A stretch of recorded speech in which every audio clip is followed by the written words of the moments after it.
नमस्कार, खबरों की खबर में आपका स्वागत है। भारतीय जनता पार्टी वैसे तो एक चुनाव जीतने के तुरंत बाद से ही अगले चुनाव की तैयारी करना शुरू कर देती है, लेकिन उत्तर प्रदेश का एक ऐसा राज्य है जहां फिलहाल हर 5 साल में सरकार बदल जाती है और पिछले 2 दशक का इतिहास तो ऐसा ही है।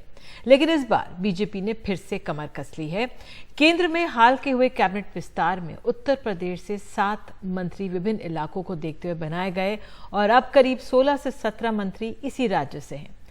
अब से 6-7 महीने के भीतर यानी 2022 की शुरुआत में उत्तर प्रदेश में विधानसभा चुनाव होने हैं, जिसके लिए अब सांसदों और केंद्र में बने हुए मंत्रियों की मिशन यूपी के लिए बीजेपी ने मोर्चे पर भेजने की तैयारी कर ली है।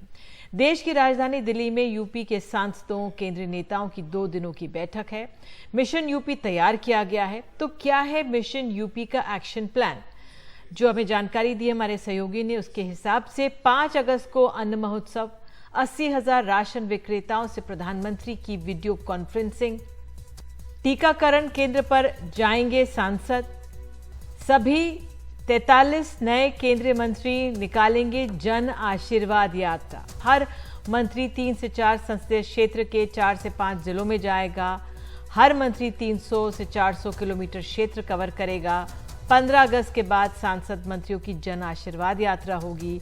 केंद्र सरकार की योजनाओं का प्रचार करेंगे। तो इन 2 दिनों की अहम बैठकों के दौर में बीजेपी के राष्ट्रीय अध्यक्ष जेपी नड्डा, उत्तर प्रदेश के मुख्यमंत्री योगी आदित्यनाथ, उत्तर प्रदेश बीजेपी के अध्यक्ष स्वतंत्र देव सिंह, प्रदेश संगठन मंत्री सुनील बंसल और यूपी प्रभारी राधा मोहन सिंह भी शामिल हुए। बहरहाल बीजेपी के मिशन यूपी के सामने चुनौतियां क्या हैं और सवाल क्या उठ रहे हैं? क्या यूपी में 2017 का प्रदर्शन दोहरा पाएगी बीजेपी? क्या 2017 का सामाजिक गठजोड़ बीजेपी बरकरार रख पाएगी? क्या बीजेपी के खिलाफ विपक्ष एक हो पाएगा? यूपी में इस बार बीजेपी का चेहरा मोदी होंगे या योगी होंगे? बहरहाल आगे बढ़ने से पहले खबरों की खबर में मैं सबसे पहले चलूंगी अपने वरिष्ठ सहयोगी अखिलेश शर्मा के पास, जो इस बैठक पर अपनी नजर बनाए हुए हैं। अखिलेश, पहले आप जरा बताइए, ये 2 दिन की बैठक से क्या निकल कर आया है? देखिए, काफ़ी विस्तार से चर्चा हुई है। सारे सांसद चूंकि मानसून सत्र के लिए दिल्ली में थे, इसलिए मुख्यमंत्री योगी आदित्यनाथ को भी यहीं बुला लिया गया।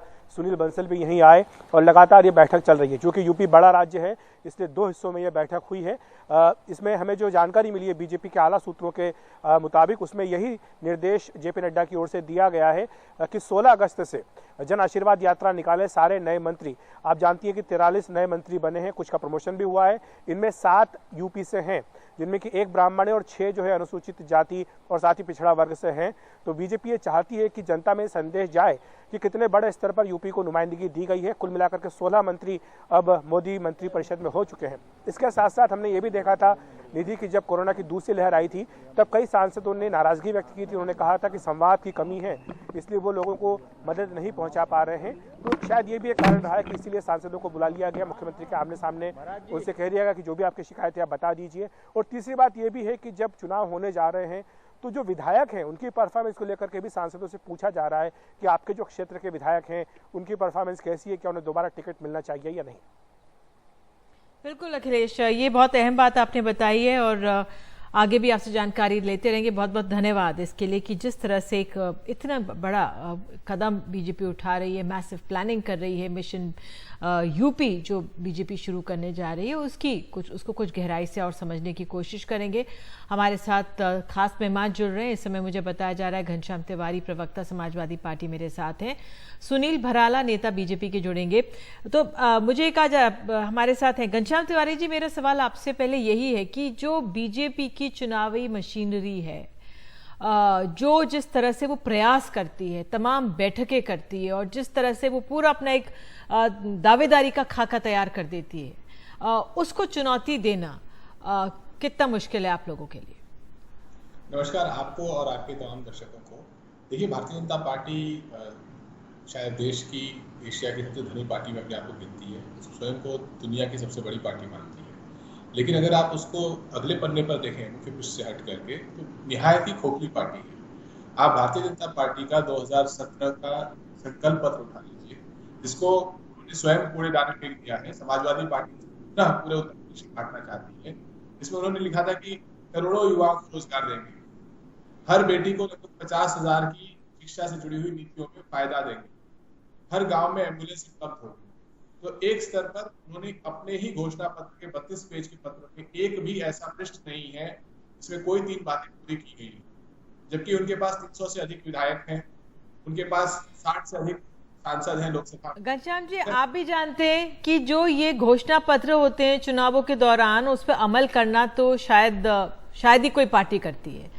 तमाम राजनीतिक दल चुनाव जीतने के बाद कह देते हैं ये तो चुनावी घोषणा पत्र थे, लेकिन इन 5 सालों में बदला क्या है? मुझे बताया जा रहा है भराला जी का अभी भी हम ऑडियो टेस्ट कर रहे हैं, ठीक है, लेकिन 5 सालों में क्या बदला है आपको लगता है? विपक्ष का क्या आंकलन है कि बीजेपी बैकफुट पर होगी? देखिए, 2 बातें हैं।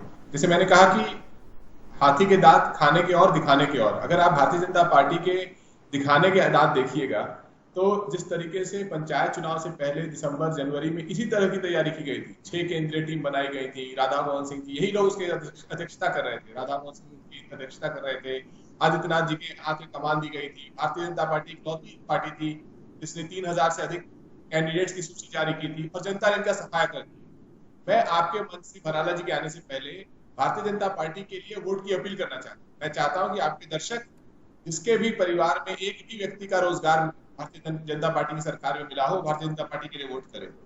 भारतीय जनता पार्टी के नेता केंद्र में और राज्य में कहते हैं कोई ऑक्सीजन से नहीं मरा। जिसको इस चीज पे यकीन है कि उत्तर प्रदेश में कोई ऑक्सीजन से नहीं मरा, कोई भी सहारा नहीं हुआ, वो भारतीय जनता पार्टी को। ठीक है, जिस किसान की आपने रोजगार और कोविड के दौर को हमें याद दिलाया है। हमारे साथ भराला जी जुड़ गए जी। भारतीय पार्टी को वोट करें जी। भराला जी, जो उत्तर प्रदेश पर कोविड मिसमैनेजमेंट का आरोप लगा, जिस तरह से रोजगार की बात कम हुई है, पूरे देश भर में कम हुई है, ये जो 2 पहलू हैं, ये जो चुनौतियां हैं, कितनी गंभीर हैं आपकी सरकार के लिए? देखिए निधि जी, आप इस बात से भली भांति परिचित हैं, जब ये वैश्विक महामारी आई है तो वैश्विक महामारी का नाम कोई ऐसी आ गया तो इसमें परेशानी तो आएंगी ना, आपको भी परेशानी, आपको भी आई, हमें भी आई, और इस देश के 135 करोड़ लोगों को परेशानी आई है। और जहां ये बात कह रहे हैं विरोधी दल के लोग कि ऑक्सीजन की कमी और ये सारी बातें हो रही हैं, ऑक्सीजन की पूर्ति करने के लिए हमारी सरकार, हमारे मुख्यमंत्री श्री आदित्यनाथ योगी जी, हम सब लोग रात दिन, और हमारे डॉक्टर्स और जो कोरोना वायरस थे वो सब लोग रात दिन लगे। पूरे उत्तर प्रदेश का देश का सबसे बड़ी जनसंख्या वाला राज्य है, उसको हमने संभालने का काम करा। और आप देखिए कि देश के अगर किसी और राज्यों की तुलना करोगे, दिल्ली की करिए आप तुलना, आप हिमाचल की तुलना करिए, उत्तराखंड की तुलना करिए, या पंजाब की करिए, और राज्यों की तुलना करिए, कहीं भी करिए, बंगाल से करिए, उत्तर प्रदेश का सबसे अच्छा, पूरे विदेशों के जितने भी समाचार पत्र और तमाम मीडियाओं के बंधुओं ने उत्तर प्रदेश के मैनेजमेंट की प्रशंसा की है कि कोरोना में सबसे अच्छा मुकाबला करने वाली सरकार उत्तर प्रदेश की है, योगी आदित्यनाथ जी की है। बिल्कुल भराला जी, हम अपनी सरकार की तारीफ कर सकते हैं, प्रधानमंत्री तक ने आपकी सरकार की जी इस मैनेजमेंट की तारीफ की, लेकिन अभी देखिए ना भराला जी, 22,000 एम्बुलेंस कर्मचारी हड़ताल पर हैं। अब जो ये मसले हैं, जो राज्य के चुनावी मुद्दे हैं, ये सामने आ रहे हैं, लोग अपनी आवाज उठा रहे हैं। 22,000 अगर ये कर्मचारी, एम्बुलेंस कर्मचारी धरने पर हैं, हड़ताल पर हैं, तो क्या इसे चुनौती माना जाए या नहीं? देखिए, चुनौती हम लेते हैं, सभी चुनौती मानना चाहिए, लेकिन चुनौतियों को अवसर में बदलना, ये भारतीय जनता पार्टी के कार्यकर्ताओं के अंदर एक क्षमता है। हम चुनौती लेते हैं, हम तो चुनौती विपक्ष की भी लेते थे और लंबे समय लिया हमने। 1950 आजाद भारत से 1951 2 से लेकर के और 303 तक की चुनौती लेके हम आए हैं, तो लगातार हम बढ़ रहे हैं। उत्तर प्रदेश में हमने 322 विधानसभा के सदस्य जीत करके सरकार बनाई है, तो हम सब चुनौती लेते हैं, उसे अवसर में बदलने का काम हम करते हैं। और हमारी सरकार की प्राथमिकता है कि पीड़ित को न्याय मिले, शोषित को न्याय मिले, झुग्गी झोपड़ी में रहने वाले बस्ती वाले परिवार को सुविधा का लाभ मिले, योजनाओं का घर तक उसके ईमानदारी से घर पे लाभ पहुंचे। आप अभी से ये चुनावी प्रचार नहीं है, आप अपनी बात कहेंगे, मेरे पास समय कम होता जा रहा है। कि हमने कितनी योजनाएं चलाई है। जी विपक्ष से एक सवाल पूछ लेते हैं। नहीं है जी भराला जी, विपक्ष से सवाल पूछ लेते हैं। घनश्याम जी बताइए कि विपक्ष क्या एकजुट हो पाएगा? भूमिका निभाने के लायक होते, ठीक जी, क्या विपक्ष एकजुट हो पाएगा? आप देखिए जयंत चौधरी भाईचारा सम्मेलन कर रहे हैं, ममता बनर्जी अपना ब्राह्मण सम्मेलन कर रही हैं, आप लोग भी अपनी यात्राएं निकाल रहे हैं, लेकिन जिस तरह से बीजेपी की इतनी बड़ी प्लानिंग है उस पे ये अलग अलग यात्राओं से क्या कुछ असर पड़ेगा? देखिए, मैं साफ साफ कहना चाहता हूं कि इन्होंने कहा था कानपुर गोरखपुर में मेट्रो लाएंगे, मेट्रो आ गई क्या? छात्र छात्राओं को लैपटॉप के साथ 1 GB डेटा देंगे। अलग अलग राज्यों में अलग अलग गांवों में एम्बुलेंस की व्यवस्था ऐसी करेंगे कि 15 मिनट में एम्बुलेंस पहुंच जाएगी। लोग तड़प के मर गए। उत्तर प्रदेश का हर बेरोजगार युवा जिसकी संपत्ति जब्त करना चाहते हैं वो इनके खिलाफ खड़ा है।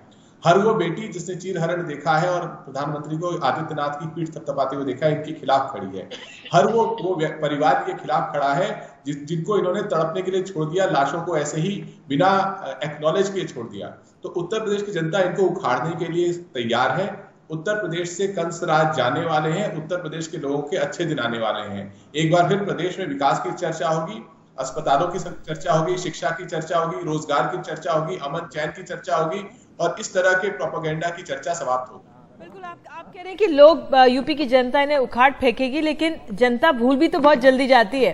भराला जी, एक बहुत बड़ा पक्ष आप सबके तरफ गया था और बीजेपी ने बहुत मेहनत करके एक सामाजिक समरसता बनाई थी, एक सामाजिक गठजोड़ किया था, लेकिन क्या आपको लगता है इन 5 सालों में जो दलित, खास तौर से जो गैर जाटव हैं, जो बिखराव आया, जिस तरह से अपर कास्ट के जो ब्राह्मण समाज है वो थोड़ा सा नाराज दिखा, फिर कई तबके हैं समाज के, जो छोटे छोटे तबके आपके साथ आ गए थे, लोध, कुर्मी, कुशवाहा, लेकिन हमने देखा किस तरह से दलित उत्पीड़न की तमाम घटनाएं सामने आई, हाथरस हुए, तमाम और। तो क्या ये जो ये गठजोड़ जो बिखरा है, ये चिंता की बात है बीजेपी के लिए? निधि जी, पहले मैं वो बताना चाहूंगा कि जो कंस रूपी सरकार को उखाड़ने की बात कर रहे हैं, कंस रूपी सरकार को उत्तर प्रदेश की जनता ने 2017 में भारी मोहब्बत, इनसे पूछो कि कितने आए थे एयरफील्ड, कितने रह गए, यानी कि राम राज्य की सरकार 325 का आंकड़ा लेकर के आई है। तो ये सरकार जो है ये जनता की सरकार है, जनता के बीच में काम करने वाली सरकार है। रेहड़ी ठेली पटरी वालों से लेकर के घरेलू कामगार तक काम चिंता करने वाली सरकार है। दूसरा जो दलित उत्पीड़न और उसकी बात है, उत्तर प्रदेश में बहुत सारा प्रोपगंडे चले थे कि उत्तर प्रदेश के मुख्यमंत्री श्री योगी आदित्यनाथ जी की छवि खराब करने के लिए, लेकिन वो छवि खराब कर नहीं पाए हैं कोई भी। बहुत सारे षड्यंत्र रचे गए, बहुत सारे उसके पीछे हैं, बहुत सारे अभी खुलेंगे, उनके खुलासे होने वाले हैं जल्दी। तो ऐसी चीजों पर सरकार की छवि को खराब करने का काम करने वाले लोग, उनको समझ में आ गया कि नहीं, जनता इनके साथ है। और जनता, अगर जनता में या दलितों में कहीं उत्पीड़न होता निधि जी, तो जनता इनके साथ खड़ी होती और ये आंदोलन करते हुए सड़कों पे होते। आंदोलन ये इसलिए नहीं कर पा रहे हैं क्योंकि जनता इनके साथ नहीं है, स्वयं केवल अपने आप कह रहे हैं कि आंदोलन नहीं कर पा रहे। घनश्याम जी वो कह रहे हैं जनता उनके साथ है, लेकिन क्या विपक्ष एकजुट होना चाहिए या सब अपने अपने खेमेबंदी से ही चुनाव मुकाबला करेंगे बीजेपी का? देखिए, मुझे लगता है कि उत्तर प्रदेश की जनता ने डिसाइसिव मैंडेट देने का मन बना रख दिया है। उत्तर प्रदेश में भारतीय जनता पार्टी को करारा जवाब जनता देगी, क्योंकि इनको क्या क्या मारेगी। इनको ठकुराई मारेगी, इनको महंगाई मारेगी, इनको इनकी ढिठाई मारेगी, और जिसे अपनी तरफ कहा जाता है थेथराई, ये कि आपके सामने लोग मर रहे हैं लेकिन आपने कहा कि किसी को ऑक्सीजन की कमी नहीं हुई, इनको इनकी थेथराई मारेगी। और ये ठकुराई, महंगाई, थेथराई, ढिठाई के बाद जनता जिस सरकार को लाएगी वो सरकार है जिसकी काम को ये लोग काम बोलता है। जो हमारा नारा था उसको 4.5 साल तक हमारे ही काम का फीता काटते रहे। उत्तर प्रदेश की जनता ने मन बना लिया है कि अखिलेश यादव जी को पुनः जिताएंगे। एक समय था जब गरीब कहता था कि मैं नमक रोटी खा लूंगा, नमक तेल रोटी खा लूंगा। आज तो गरीब की रोटी से तेल गायब हो गया है। आज इनकी सरकार मोदी से योगी तक ऐसी है कि गरीब नमक रोटी खाने के लिए मोहताज हो गया है, तेल नहीं दे सकते। तो चाहे वो पेट्रोल डीजल के दाम हो या फिर खाने का तेल हो, जिस तरीके से इन्होंने गरीब को परेशान किया है, उत्तर प्रदेश का गरीब भूल नहीं सकता, वहां का बेरोजगार युवा भूल नहीं सकता। घनश्याम जी, मुझे समय मेरे पास इतना ही, लेकिन वाकई में समाजवादी पार्टी का नारा और तैयारी एक तरह से दुरुस्त लग रही है और दूसरी तरफ बीजेपी ने अपनी पूरी दिल्ली में आकर एक बड़ी मिशन यूपी की तैयारी कर ली। आप दोनों आए, बहुत बहुत धन्यवाद। और जो उत्तर प्रदेश की जनता है वो ही इसका फैसला करेगी कि कौन सा दल दोबारे आने लायक है। बहरहाल एक छोटा सा ब्रेक, और ब्रेक के बाद आज आरक्षण को लेकर मेडिकल शिक्षा में एक अहम कदम की घोषणा की है सरकार ने, उसके बारे में बताएंगे। बने रहिए एनडीटीवी इंडिया के साथ।